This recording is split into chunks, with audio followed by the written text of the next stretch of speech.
everyone, hi and welcome back to Navadkarsh vlog. This is me Nava and you're watching right now Navadkarsh vlog. And make sure before watching the video you subscribe the channel, like the video, share it with your friends, especially for you guys, especially for teenagers, for studying students and all that. So ये video उन सब के लिए है, तो अपनी video को हम स्टार्ट करते हैं।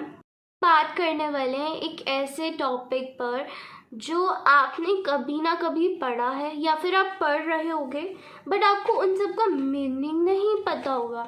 आपको मीनिंग भी पता होगा थोड़ा थोड़ा, बट मीनिंग आपको क्लियर ना हो। तो आज हम एक ऐसे टॉपिक के बारे में बात कर रहे हैं, लेकिन अगर आपको नहीं पता है तो इस टॉपिक को जान लो, बिकॉज ये बहुत इम्पॉर्टेंट टॉपिक है और आपसे कल को कोई भी पूछ सकता है, तो आपको पता होना बहुत इम्पॉर्टेंट है। हम बात करने वाले हैं आज हमारे इंडिया के कॉन्स्टिट्यूशन के बारे में, हमारे प्रेम्बल के बारे में बात करने वाले हैं। हमारे प्रेम्बल के अंदर कुछ वर्ड्स लिखे हुए हैं जिनका हमें शायद ही प्रोबेबली मीनिंग पता है, बट हमें पता होना बहुत ज़रूरी है। तो इसलिए हम बात करने वाले हैं कुछ हमारे इम्पॉर्टेंट वर्ड्स जो हमें डिस्क्राइब करते हैं। तो चलिए वीडियो को स्टार्ट करते हैं। आज मैं आपको टोटल 6 to 7 वर्ड्स के बारे में एक्सप्लेन करूँगी और स्टार्ट करते हैं। सबसे पहला हमारा वर्ड है सॉवर्जिन। सॉवर्जिन का मीनिंग क्या होता है?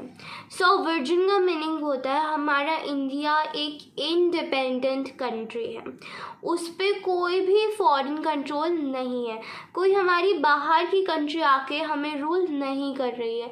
इंडिया एक इंडिपेंडेंट कंट्री है, ये हम सॉवर्जिनिटी होती है।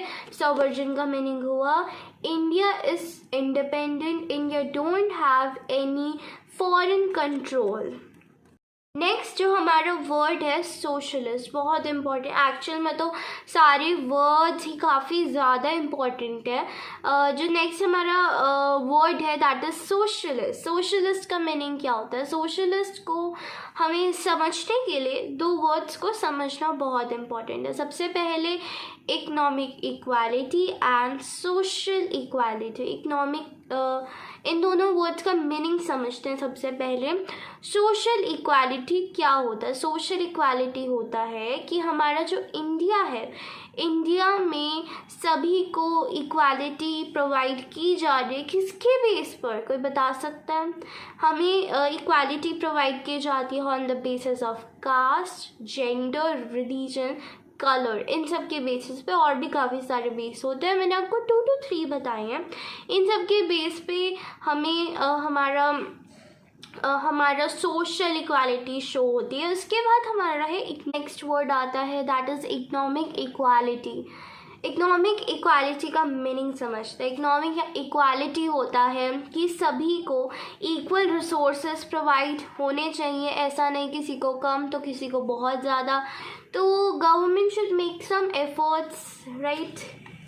Next one is secularism. Secularism or secularism word means that each citizen of India, हमारे हर citizen of India have right to choose any religion. ऐसा नहीं है कि एक ही रिलीजन पे आपको स्टेबल रहना है, आप अपने रिलीजन को चेंज कर सकते हो। Suppose right now you are Hindu, so you can be Islam, you can go in Islam धर्म, you can go in Muslim धर्म, you can go in any religion. You are totally free, कोई भी आपके ऊपर burden नहीं provide होगा that you can't change your religion. Friends, you watch till end and you subscribe to the channel, share it with your friends and like the video. Next one is democratic. Democratic क्या होता है? India is a democratic country.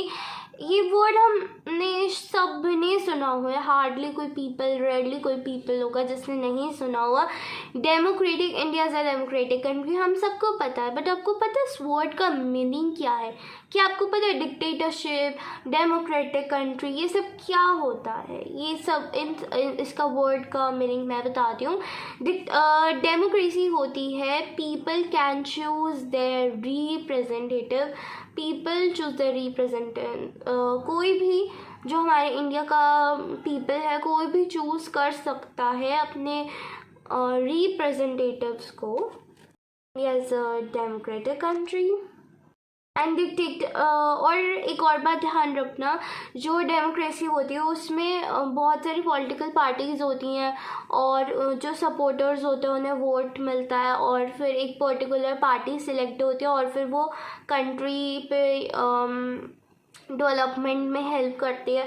उसके बाद जो dictatorship होती है, इसमें काफ़ी लोगों को कन्फ्यूजन भी होता है कि डिक्टेटरशिप और डेमोक्रेसी में मीनिंग में डिफरेंस क्या होता है। जो डिक्टेटरशिप होती है ना, वो बेस्ड होती है ओनली वन पॉलिटिकल पार्टी। आपका वोट होते हैं, आपके इलेक्शंस होते हैं, बट उसमें एक ही पॉलिटिकल पार्टी होती है, वो डिसाइडेड होती है। जैसे हमारा जो हिटलर था, उनमें डिक्टेटरशिप थी। आपने अगर if you are in 9th grader और यू आर 8th ग्रेडर तो आपने पढ़ी होगी, because I am 9th grader, तो मैं स्टोरीज़ मुझे पता है, बिकॉज ये थोड़े माइंड में भी फ्रेश हैं स्टोरीज़। तो डिक्टेटरशिप में वोट होता है पर एक ही रूलिंग पार्टी आती है, उसमें ऐसा नहीं है कि और पार्टीज़ होंगी, बस एक ही होगी और वही रूल करेंगी। मैं आपको एक और बात बताती हूँ कि कुछ कंट्रीज़ होती हैं जो कि डेमोक्रेटिक होती हैं पर रिपब्लिक नहीं होती, कुछ कंट्रीज़ होती हैं जो रिपब्लिक नहीं होती, डेमोक्रेटिक होती है। हमारी जो कंट्री है वो दोनों है, हम रिपब्लिक भी हैं, हम डेमोक्रेटिक भी हैं। रिपब्लिक का मीनिंग होता है India is a republic because of the head of the country, हमारे हेड ऑफ द कंट्री। जैसे कि डेमोक्रेटिक में कह सकते हैं हम, जैसे कि यूके है, यूनाइटेड किंगडम, वो एक हमारा डेमोक्रेटिक कंट्री है और वो इसलिए डेमोक्रेटिक कंट्री है बिकॉज वहाँ पर किंग और क्वींस होते हैं। और जैसे कि अब हम बात कर सकते हैं हाँ चाइना की, वहाँ पे डेमोक्रेसी तो नहीं है पर वहाँ पे रिपब्लिक कंट्री हम कह सकते हैं चाइना को। नेक्स्ट बहुत इम्पॉर्टेंट, तो सबको पता ही होना चाहिए, वैसे तो सब कुछ सबको पता होना चाहिए, मैंने पहले भी बात कही है। तो next one is justice. Citizens cannot be discriminated on the basis of color, caste, gender, religion। इन सब के बेसिस पे किसी भी सिटीजन ऑफ इंडिया को कुछ नहीं कहा जा सकता, मतलब डिस्क्रिमिनेट नहीं किया जा सकता। तो नेक्स्ट फर्टिलिटी का मतलब होता है कि जो हमारे सिटीजन्स ऑफ इंडिया है, हम सबको बिल्कुल एक फैमिली की तरह बिहेव करना चाहिए। हमें ऐसे नहीं रहना चाहिए, हमें पूरी एक फैमिली की तरह रहना चाहिए। अलग अलग फैमिलीज या फिर लड़ाई झगड़े कर नहीं रहना चाहिए, हमेशा एक ही फैमिली रहना चाहिए। और फर्टिलिटी, और आज के लिए हमारे 6-7 वर्ड्स को हम एंड करते हैं। हमने काफ़ी सारा नॉलेज ली, ज्ञान लिया। एंड एक्चुअली ऐसे ही नॉलेज लेना इम्पॉर्टेंट बहुत ज़्यादा होता है। ये नॉलेज हमें लाइफ टाइम हेल्प करती है, तो हमें ऐसी नॉलेज लेते रहना चाहिए। और हमें इंटरनेट का ऐसे भी अच्छी तरह से भी यूज़ करना चाहिए, एंटरटेनमेंट के साथ साथ। So for today hope so आपको वीडियो अच्छी लगी होगी। And make sure you subscribe the channel, hit the bell icon, ताकि आपको रेगुलर अपडेट्स मिलते रहें। आप सब्सक्राइब, काफ़ी नॉन सब्सक्राइब व्यूवर्स आते हैं, हमारे सब्सक्राइब से ज़्यादा हमें जस्ट एक मोटिवेशन मिलता है। तो please subscribe. And for today just take care and good bye. Take care and goodbye. Bye everyone. Hope you're enjoying your exams and I'm doing that. मेरा SSK exam नहीं है अभी कंप्यूटर्स का, but मैं still थोड़ी सी SS की preparation कर रही हूँ बिकॉज हॉलीडेज़ कम है, सिलेबस बहुत ज़्यादा है, तो इसलिए आई एम डूइंग एसएस। और ये मैंने नोट्स भी बनाए हैं जो मैंने आपको बताया सब कुछ। For today just take care and good bye and will meet you in next video. And अभी एक और इम्पॉर्टेंट इन्फॉर्मेशन, अभी कुछ दिन लाइव नहीं होगा due to some reason, so live तो नहीं होगा बट हमारी ऐसे नॉर्मल वीडियोज़ इन्जॉय करते रहो।